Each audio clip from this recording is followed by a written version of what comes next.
Once upon a time, there was a young couple. The girl not unlike the heroine of the Celtic tale called Deirdre. This story isn't going to be a happy one, is it? No, that's right, it isn't. She, born into an inbred, small-town, old-fashioned rural community in North Wales, of parents who only married due to the coming pregnancy, lived a far from idyllic life in idyllic countryside.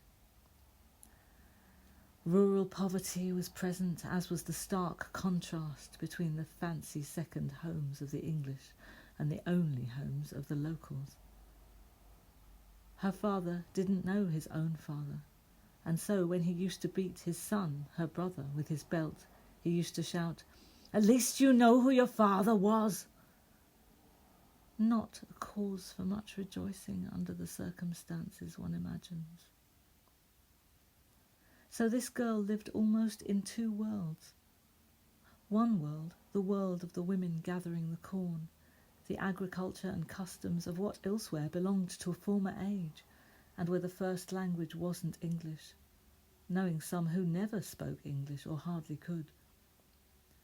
The landscape of mountains, staggering beauty in the summer, and snow-blocked roads meaning weeks of canned food in the winter. The other world was the world of teenagers dispossessed and bored out of their minds, breaking into the second homes of the English and holding parties, trashing the houses, stealing booze, going to raves. At 16, she drank so much in a stranger's house which she and her schoolmates had broken into that she passed out, and when she awoke, her clothes were disarranged, her virginity had gone. That was how she put it.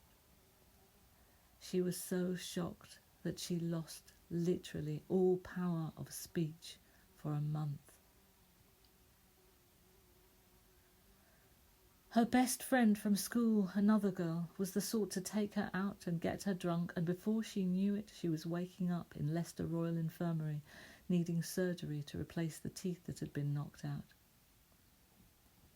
Did it never occur to her that this friend was too jealous of her to bear her any goodwill?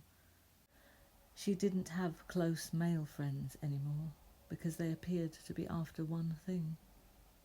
She didn't have enough female friends either, because they ended up like her best friend, too like the Deirdre of the sad Celtic tale.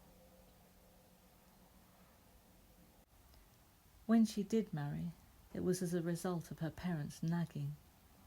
The girl was spoken of at table, but never to. "Ask her what she means by it," her mother-in-law would say. By the age of 26, she was already divorced. Once also, there was a lad who was sent by his military father to the same military boarding school as he himself had gone. Brutal?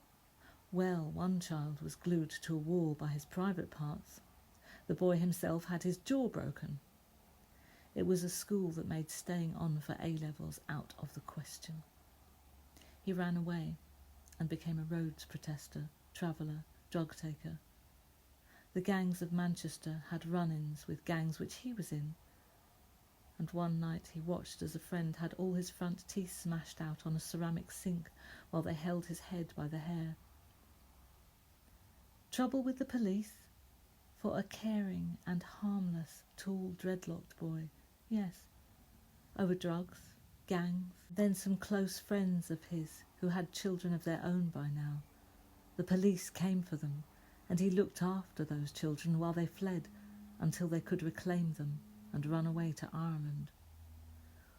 All this litany of violence and uproar went on until one day at a rave the girl and the boy met, and in the light of a meteor shower understood one another, or something of one another's suffering, and fashioned a link made in part as a pledge to outrun the cycles of horror. All these were the stories, or the sense of them, as they were once told to me. 2. 2 couples and 1 single male all walled up together was never going to be easy. For a few months it worked, kind of, but it would never last a year. But you don't know what will happen without the experience. It seems strange now. I never went to a rave with them. One of those gatherings where they, no longer high on ecstasy now, sat around huge bonfires in the darkness, pounding with illegally loud dance music, giving them that feeling of total and tribal connectivity that we all so need, but with thousands of total strangers. That tribal emotion that we are all looking for, that I was looking for. But I did go to some club night once with them. What seems odder even was that we all acted something like family from time to time. On Christmas Day of that year, there were the 3 of us. 3? Oh my God. And they too phoned us 3, and we all spoke and wished one another Merry Christmas. There were presents, of course. A rolling pin, and a big dark blue glass bottle from an old chemist's window, but painted slightly if I recall. Perhaps seeing the coming calamity was something that wasn't sense, but more of a sixth sense, I never felt really very close to them, as if the silence of ease was not allowed in case it let the darkness in. 3. They began their studying, their return to college, their continuation of rehab, out of drug addiction and violence, and into A-level replacement access courses and college. At last they moved out, renting a house, and not mentioning to the unsuspecting landlord about the boy's big dog, his pride and joy. A few visits followed, here and there. And so it came at last, the letter saying that they wished to sever all ties. It was perhaps culture clash as much as anything. A clash against people who went through their A-levels at the approved time, did academic degrees, were never drug addicts, were never involved in housebreaking or gang warfare or with the police. Just dance music, the army surplus warehouse, some politics, or even past poverty isn't really enough to make the basis of a solid foundation.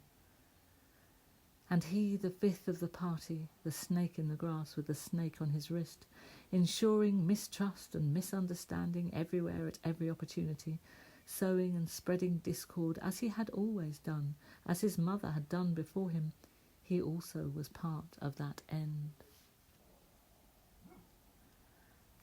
The bottle was smashed to powder with a sledgehammer. The rolling pin remained. There was a painting of an imagined seascape or sunset which the boy did for a project, which he no longer liked, but that I once took a fancy to. That was all. As a place to stay while they worked their way back to something like a normal life and started their degrees, the house served its turn. 5. Many years afterwards, I had almost forgotten it all. But I met him at a concert. "Wait," he said, and I turned. "I've seen you around," he began, and went on to say that the 2 of them were no longer together, that since that time he'd heard of some of the things we'd been doing. It seemed that we moved in concentric social circles. "I've wanted to say I was sorry for that letter for a long time," he continued. At the time I was dazed, slightly amazed. An apology long after anything of the sort had been looked for, long after I had ceased to think of it at all. He seemed to be asking for some sort of absolution. I gave it freely, saying, "Well, we were all very young," and only in the coming days rejoicing in how sensible and mature it all seemed now, for me and for him.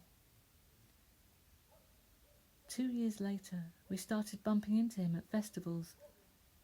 Hugs are the greeting, and good wishes always exchanged. Sometimes all you need is time to finish growing up.